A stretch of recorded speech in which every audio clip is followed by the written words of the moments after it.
ذرا ہٹکے میں خوش آمدید. شاہزیب جیلانی کا سلام قبول کیجئے. میرے ساتھ ہیں زرار کھوڑو, وسعت اللہ خان اسلام آباد سے. اگر میں آپ سے یہ کہوں کہ یہ سال آپ کے لیے کیسا رہا تو آپ دل پہ ہاتھ رکھ کے یہی کہیں گے کہ مہنگائی کی وجہ سے چیخیں نکل گئیں, روتے رہ گئے. اگر کسی کو یہ پتہ نہیں تھا کہ یہ سال کیسا گزرا تو آج اکنامک سروے گورنمنٹ نے لانچ کیا ہے, اس میں ساری تصویر کھل کر ہمارے سامنے آ گئی ہے.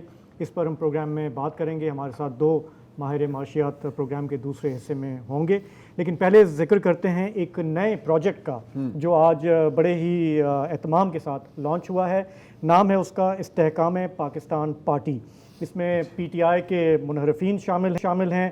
کل تک جو لوگ پی ٹی آئی چیئرمین کے ساتھ جینے مرنے کی قسمیں کھاتے تھے, آج انہوں نے اپنی ایک نئی دکان کھول لی. ہمارے ملک میں ایسا ہوتا آیا ہے, یہ کوئی نئی بات نہیں ہے. جب ہوائیں بدلتی ہیں تو اکثر لوگوں کو اپنے بادبان بھی بدلنے پڑتے ہیں. ان کیریکٹرز پر ہم ابھی ذرا دیر میں نظر ڈالیں گے جنہوں نے یہ جو اس میلے میں شامل ہوئے. لیکن پہلے ایک نظر ان لوگوں کے لیے جن کا تھوڑا سا حافظہ کمزور ہوتا ہے, ہم بھول جاتے ہیں, اس شخصیت پر جس نے یہ میلہ سجایا, یعنی کہ جہانگیر خان ترین صاحب. آپ کو یاد ہوگا 5 برس پہلے جب سپریم کورٹ سے انہیں تا حیات نااہل کیا گیا تھا, سپریم کورٹ نے کہا کہ وہ صادق اور امین نہیں رہے, تو کئی لوگوں نے کہا کہ جی اب ان کا کیریئر ختم ہو گیا ہے.